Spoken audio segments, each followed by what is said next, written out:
Hi friends, I am Dr. M.K. Motori from Government Law College Hassan.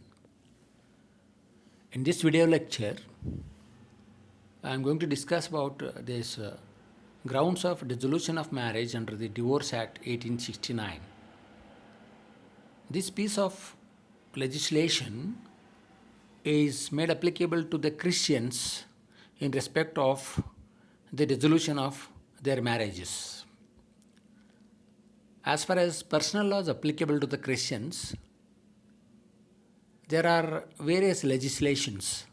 For example, regarding marriages, there is Christian Marriages Act, and regarding their inheritance, there are provisions under the Indian Succession Act 1925. Likewise, regarding the dissolution of marriages, there is an enactment called as the Divorce Act 1869. In this lecture, I am going to discuss about the grounds of divorce available to the Christian spouse.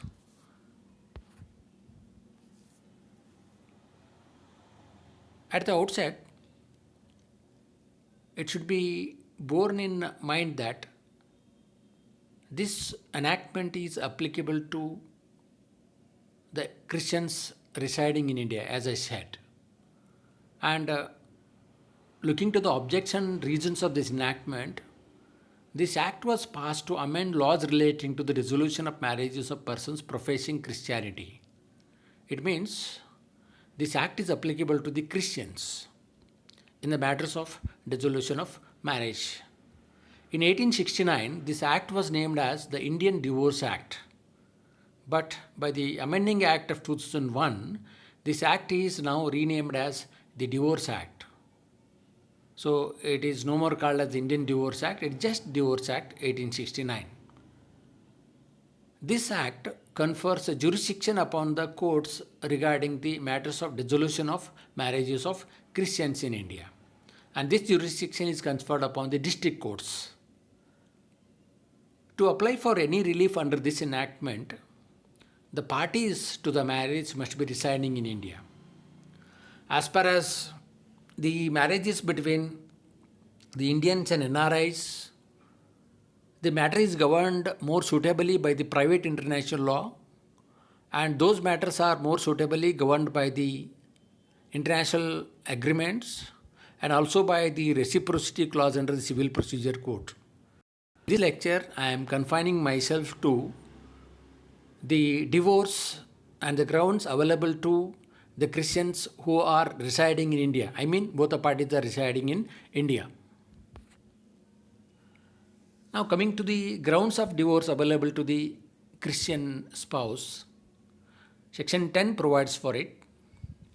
What Section 10 provides is that any spouse can petition the district court for dissolution of marriage on specified grounds. The petition can be filed either by the husband or by the wife. So any spouse can file this petition. And the grounds available for divorce are, first of all, adultery. The petitioner, if he or she alleges that the respondent has been guilty of adultery, that is extramarital relationship, on the proof of it, the court can declare the dissolution of such marriage. That's the first ground. Second ground, if any spouse converts himself or herself from Christianity to any other religion, the affected spouse can seek divorce on the ground of this conversion. Thirdly, if the husband or the wife is suffering from any incurable or serious mental illness, that is insanity. So that under the amended clause, now it is, if it is incurable and if it is serious insanity, then only there can be divorce on that ground. So incurable and serious mental illness can be the ground for divorce, and that must have been there for the last 2 years immediately preceding the date of petition. Fourth, the serious and incurable leprosy for 2 years. If any spouse shows that the other spouse is suffering from leprosy, which is serious and incurable for the last 2 years, then the court can declare the divorce. Fifth one, venereal disease for 2 years or more. That is a sexual diseases, contagious diseases. If one spouse is suffering from the venereal disease for the last 2 years or more, the other spouse can seek divorce on that ground. Sixth ground is that if the other spouse, for example, if the husband is absconding for the last 7 years, he is not heard of by the persons who are supposed to know about him for the last 7 years, then the wife can seek divorce against him. If the wife is absconding, the husband can seek divorce against her. So, if any spouse absconds for 7 years or more, on that count itself, the other spouse or the aggrieved spouse can seek the divorce. Then the seventh ground, as laid down under section 10 of this act, is that if any spouse willfully abstains from matrimonial life, then the affected spouse can seek the divorce. So what do you mean by the matrimonial life here? Matrimonial life means the basic marital obligation, that is sexual relationship. If one spouse deliberately, intentionally abstains from having sex with the other spouse, on this count itself, the affected or the aggrieved spouse can seek the divorce from the court by petitioning before the district court. Eighth ground is that if there is a decree by the court ordering one of the spouses to comply with the restitution of conjugal rights, and if that answering spouse, that is respondent, defaults in complying with the decree of restitution of conjugal rights for 2 years or more, then the aggrieved spouse can seek the divorce on that ground. For example, if the wife has, without any cause or reason, deserted the husband and gone to her parents' house, and the husband goes to the court and gets the decree for restitution of conjugal rights against the wife, and if this wife do not comply with the decree of the court for 2 years or more, then the husband can, on that ground itself, seek the divorce from court. That's the eighth ground.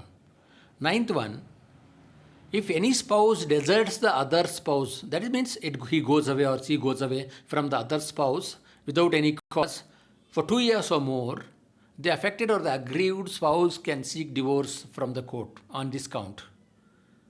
10th ground is that if the respondent is guilty of cruelty, then the petitioner can seek the divorce before the court. What is cruelty here? Cruelty, as of now, is being interpreted in a very broad way. It includes physical and mental cruelty, and it includes so many horizons of mental cruelty. Now, to give it or to generalize it, the cruelty must be such that the aggrieved person got the impression that it is injurious to stay with the respondent. Means, if the petitioner came to the conclusion that it is very injurious and hazardous to stay with the respondent in the matrimonial home, then such is called as, or that atmosphere itself can be called as cruelty on the part of respondent. So, cruelty may be physical or mental, it may be in the form of any acts or deeds, or it may be in the form of conducts also. If they create an impression of injurious life to the aggrieved or the aggrieved or affected party, then such aggrieved or affected party can seek the divorce from the court. 11th and the last ground, as laid down under section 10, is that if the respondent, whether it is husband or wife, now, if the respondent is guilty of rape, we know what is rape. And if the respondent is guilty of sodomy, sodomy means it is unnatural sex. If the respondent is guilty of bestiality, then on this ground also the affected spouse can seek the divorce against the other spouse from the court.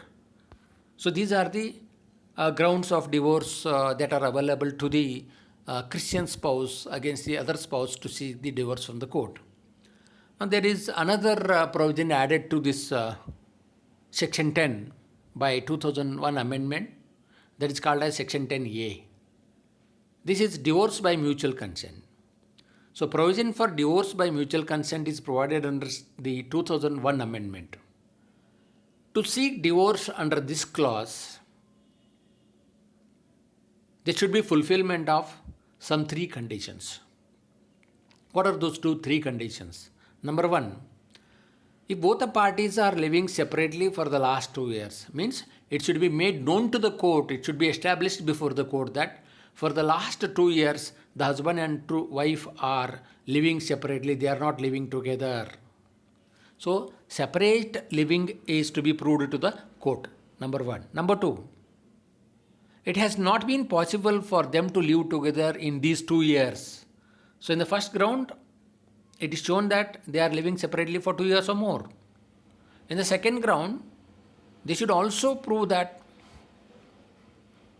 despite the fact that they are living separately, they have not developed any intimacy with each other to stay together.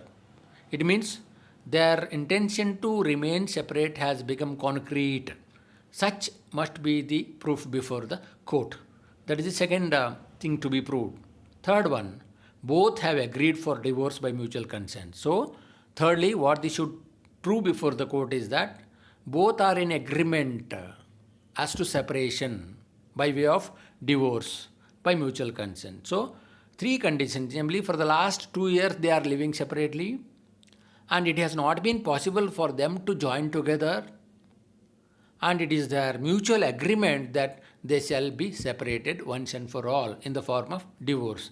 If these three facts are made known to the court in the petition, then the court will take up that application or petition for divorce. On the fulfillment of these conditions, both the parties can petition to the court. Means if these conditions are made known to the district court in the petition, then the court may consider the petition. An important thing here to be noted here is that the court can declare dissolution of such marriage not before 6 months from the date of petition. So, there has to be a waiting period of 6 months again, even though it is a divorce by mutual consent, petition on the ground of divorce by on the ground of mutual consent. So, even if it is a petition for divorce on the ground of mutual consent, court cannot hurry to declare the divorce until 6 months from the date of petition. Then, the court can take up maximum 18 months time period from the date of petition to pronounce or declare the divorce. So, from 6th month to 18th month, the court can declare the divorce, but in the course of that, the court cannot declare the divorce if the petition is withdrawn by the parties. So, after 6 months, before 18 months, if the parties have not withdrawn the petition for divorce on the ground of mutual consent, then the court can proceed to declare the dissolution of their marriage. That is the procedure laid down. Before declaring the dissolution of marriage, the court can declare, before dissolving such marriage, the court will make suitable inquiry. This inquiry will be pertaining to those three grounds or conditions which I discussed. The court will first of all verify whether the parties are living separately for the 2 years or not. The court will also inquire whether the parties have not been, or whether it has not been possible for the parties to live together. And the court will also verify whether they have genuinely reached out to the conclusion that they shall remain separately forever. On the satisfaction of all these three things, the court will proceed to pronounce the dissolution of marriage between the parties. These are the grounds of divorce as available to the Christians under the Divorce Act 1869. Thank you very much.